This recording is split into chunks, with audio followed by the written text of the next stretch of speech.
ಪಾಕಿಸ್ತಾನದ ಡಿಜಿಎಂಒ ಚರ್ಚೆಯನ್ನು ಮಾಡಿದ್ರು. ಇದರ ಮಾಹಿತಿ ಬಹಿರಂಗ ಆಗಿದೆ. ಗಡಿ ನಿಯಂತ್ರಣ ರೇಖೆ ಬಳಿ ಸೇನಾ ಶಕ್ತಿ ಕಡಿಮೆ ಮಾಡೋದು, ಹಾಗೆಯೇ ಸೈನಿಕರ ನಿಯೋಜನೆ ತಗ್ಗಿಸೋಕೆ ಮಹತ್ವದ ನಿರ್ಧಾರವನ್ನು ಕೈಗೊಳ್ಳಲಾಗಿದೆ. ಗಡಿಯಲ್ಲಿ ಎರಡು ಕಡೆಯಿಂದ ಫೈರಿಂಗ್ ಮಾಡಬಾರದು, ಇಂಡೋ ಪಾಕ್ ಸೈನಿಕರಿಂದ ಗುಂಡಿನ ಚಕಮಕಿ ಮಾಡಕೂಡದು. ಸಂಜೆ 5 ಗಂಟೆ ಸುಮಾರಿಗೆ 1 ಗಂಟೆ ಈ ಮೀಟಿಂಗ್ ನಡೆದಿದೆ. ಉಭಯ ದೇಶಗಳ ಡಿಜಿಎಂಒ ಮಟ್ಟದ ಸಭೆಯಲ್ಲಿ ಕದನ ವಿರಾಮದ ಬಗ್ಗೆ ಚರ್ಚೆ ಆಗಿದೆ ಎನ್ನುವಂಥದ್ದು ಗೊತ್ತಾಗಿದೆ. ಡಿಜಿಎಂಒ ಮೀಟಿಂಗ್ ಮೇಲೆ ಸಾಕಷ್ಟು ನಿರೀಕ್ಷೆಗಳಿತ್ತು, ಏನು ಚರ್ಚೆ ಆಗಬಹುದು ಅಂತೇಳಿ.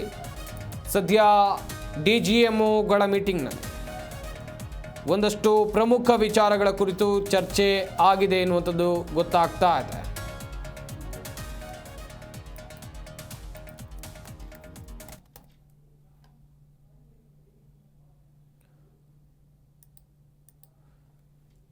ಗಮನಿಸಬೇಕಾದಂಥ ವಿಚಾರ ಅಂತ ಹೇಳಿದರೆ ವೀಕ್ಷಕರೇ, ಡಿಜಿಎಂಒ ಮಟ್ಟದಲ್ಲಿ ಇವತ್ತು ಸಭೆ ಆಯಿತು.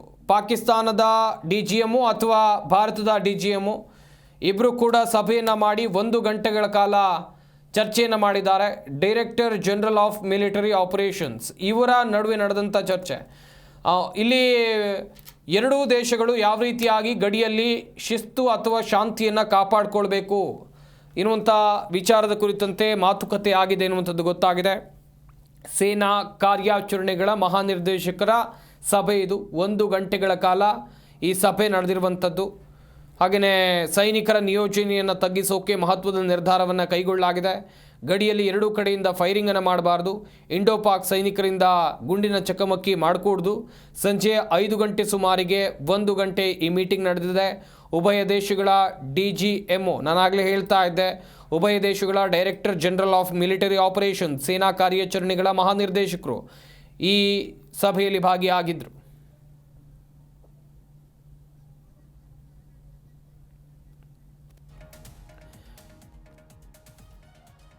ಹಾಗೆಯೇ ಪ್ರಧಾನಿ ನರೇಂದ್ರ ಮೋದಿ ಅವರು ಭಾಷಣವನ್ನು ಮಾಡಿದರು. ಆ ಭಾಷಣದ ಹೈಲೈಟ್ಸ್ಗಳನ್ನು ನೋಡ್ತಾ ಹೋಗೋದಾದರೆ ಯಾವೆಲ್ಲ ವಿಚಾರವನ್ನು ಮೋದಿ ಪ್ರಸ್ತಾಪ ಮಾಡಿದರು.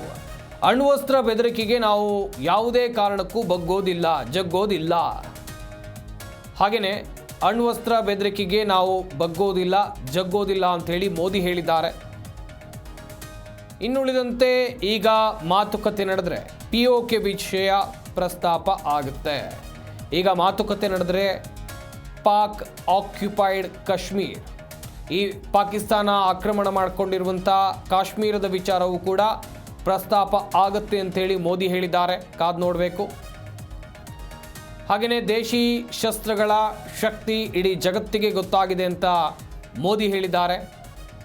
ಮೋದಿ ಭಾಷಣದ ಹೈಲೈಟ್ಸ್ಗಳನ್ನು ನೀವಿಲ್ಲಿ ನೋಡ್ತಾ ಇದ್ದೀರಾ. ದೇಶಿ ಶಸ್ತ್ರಗಳ ಶಕ್ತಿ ಗೊತ್ತಾಗಿದೆ. ನಮ್ಮ HLA, ನಮ್ಮ DRDO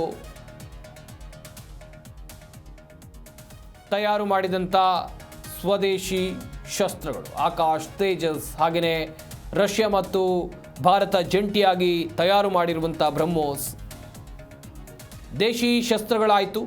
ಹಾಗೆಯೇ ಸಹೋದರಿಯರ ಸಿಂಧೂರ ಅಳಿಸಿದವರ ನೆಲಗಳು ಧ್ವಂಸ ಆಗಿದೆ. ಸಹೋದರಿಯರ ಸಿಂಧೂರ ಅಳಿಸಿದ ನೆಲಗಳು ಧ್ವಂಸ ಆಗಿದೆ.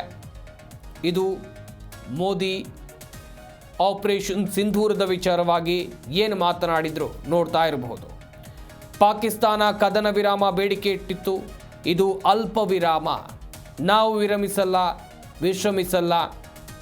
ಭಯೋತ್ಪಾದನೆ ಕಂಟಿನ್ಯೂ ಆದರೆ ನಮ್ಮಿಂದ ತಕ್ಕ ಏಟನ್ನು ನೀವು ತಿಂತೀರಾ ಅಂತೇಳಿ ಪ್ರಧಾನಿ ನರೇಂದ್ರ ಮೋದಿ ಅವರು ಹೇಳಿದ್ದಾರೆ.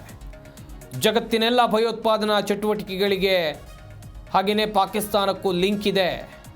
ಪಹಲ್ಗಾಮ್ನಲ್ಲಿ ಭಯೋತ್ಪಾದಕ ಚಟುವಟಿಕೆಗಳೇನಾಯಿತು, ಈ ವಿಚಾರವಾಗೂ ಕೂಡ ಪ್ರಧಾನಿ ನರೇಂದ್ರ ಮೋದಿಯವರು ಮಾಹಿತಿಯನ್ನು ಕೊಟ್ಟಿದ್ದಾರೆ. ಮೋದಿ ಭಾಷಣದ ಹೈಲೈಟ್ಸ್ಗಳನ್ನು ನೀವಿಲ್ಲಿ ನೋಡ್ತಾ ಇದ್ದೀರಾ. ಆಪರೇಷನ್ ಸಿಂಧೂರ ನಿಲ್ಲಲ್ಲ, ಪಾಕ್ ನಡೆಯನ್ನು ನಾವು ಕ್ಲಿಯರ್ ಕಟ್ಟಾಗಿ ಗಮನಿಸ್ತೇವೆ. ಮುಂದೆ ಏನು ಮಾಡಬೇಕು, ಏನು ನಿರ್ಧಾರವನ್ನು ತೆಗೆದುಕೊಳ್ಬೇಕು, ಖಂಡಿತವಾಗಲೂ ಕೂಡ ಭಾರತ ತೆಗೆದುಕೊಳ್ಳುತ್ತೆ ಅಂತ ಪ್ರಧಾನಿ ನರೇಂದ್ರ ಮೋದಿ ಅವರು ತಮ್ಮ ಭಾಷಣದಲ್ಲಿ ಕ್ಲಿಯರ್ ಕಟ್ಟಾಗಿ ಹೇಳಿಬಿಟ್ಟಿದ್ದಾರೆ. ಆಪರೇಷನ್ ಸಿಂಧೂರ ಯಾವುದೇ ಕಾರಣಕ್ಕೂ ನಿಲ್ಲಲ್ಲ. ಪಾಕ್ ನಡೆ ನಾವು ಕೂಲಂಕುಷವಾಗಿ ಗಮನಿಸ್ತಾ ಇದ್ದೇವೆ. ದೊಡ್ಡ ಮಟ್ಟದಲ್ಲಿ ಉತ್ತರವನ್ನು ಕೊಡ್ತೀವಿ ಅಂತ ಮೋದಿ ತಮ್ಮ ಭಾಷಣದಲ್ಲಿ ಹೇಳಿದ್ದಾರೆ.